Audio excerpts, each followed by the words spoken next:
ओम शांति। अव्यक्त वाणी से विशेष point 1 point. परखने की शक्ति भी चाहिए, लेकिन अपने नए सत्य ज्ञान की अथॉरिटी जरूर चाहिए। आपकी सूक्ष्म अथॉरिटी की वृत्ति ही उन्हों की वृत्तियों को परिवर्तन करेगी। ये धरनी बनेगी। और विशेष जब सेवा कर मधुबन तक पहुँचते हो तो कम से कम उन्हों को ये ज़रूर मालूम पड़ना चाहिए कि इस धरनी पर उन्हों की भी धरनी बन जाती है।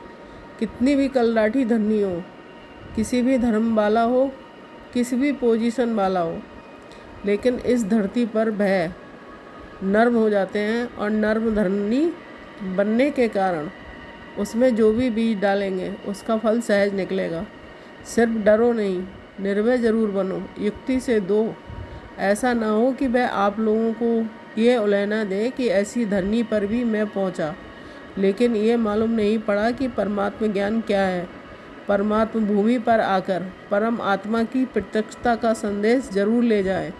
लक्ष्य अथॉरिटी का होना चाहिए। आजकल के ज़माने के हिसाब से भी नवीनता का महत्व है। फिर तिल भर कोई भी उल्टा भी नया फैशन निकालते हैं तो भी फॉलो करते हैं। 2 पॉइंट। आजकल का पार्ट तो उनके आगे कि जैसे लकीरें लगेंगी, लेकिन मॉडर्न आर्ट पसंद करते हैं। मानव की पसंदी हर बात में नवीनता है और नवीनता स्वतः ही अपने तरफ आकर्षित करती है। इसलिए नवीनता, सत्यता, महानता, इसका नशा जरूर रखो। इस समय और व्यक्ति को देख सेवा करो। ये लक्ष्य जरूर रखो कि नई दुनिया का नया ज्ञान प्रत्यक्ष जरूर करना है। सभी स्नेह और शांति प्रत्यक्ष हुई है। बाप का प्यार के सागर का स्वरूप, शांति के सागर का स्वरूप प्रत्यक्ष किया, लेकिन ज्ञान स्वरूप आत्मा और ज्ञान सागर बाप है। इस नए ज्ञान को किस ढंग से देवें उसके प्लान्स अभी कम बनाए हैं। वह भी समय आएगा जो अभी से मुख से ये आवाज़ निकलेगा कि नई दुनिया का नया ज्ञान ये है। अभी सिर्फ अच्छा कहते हैं, नया नहीं कहते हैं। याद की सब्जेक्ट विषय को अच्छा प्रत्यक्ष किया है, इसलिए धरनी अच्छी बन गई। और धरनी बनना पहला आवश्यक कार्य भी जरूर है। जो किया है वह बहुत अच्छा और बहुत किया है, तन मन धन लगाकर किया है, उसके लिए आफरीन भी देते हैं। सब कहते हैं कि हम लास्ट सो फर्स्ट हैं, तो समय में भी फास्ट और सो फर्स्ट होंगे ना। निर्भयता की अथॉरिटी रखो।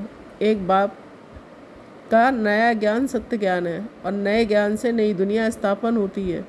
ये अथॉरिटी और नशा स्वरूप में इमर्ज प्रत्यक्ष हो।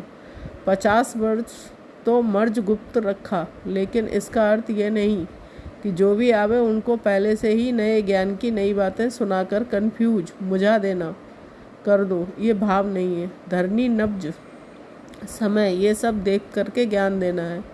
ये नॉलेज उनकी निशानी है। आत्मा की इच्छा देखो, नब्ज देखो, धरनी बनाओ, लेकिन अंदर सत्यता के निर्भयता की शक्ति जरूर हो।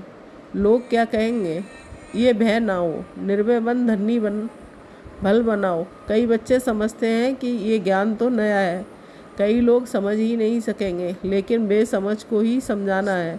ये जरूर है। जैसा व्यक्ति वैसी रूपरेखा बनानी पड़ती है, लेकिन व्यक्ति के प्रभाव में नहीं आ जाओ। अपने सत्य ज्ञान की अथॉरिटी से व्यक्ति को परिवर्तन करना ही है। ये लक्ष्य नहीं बोलो। ओम शांति।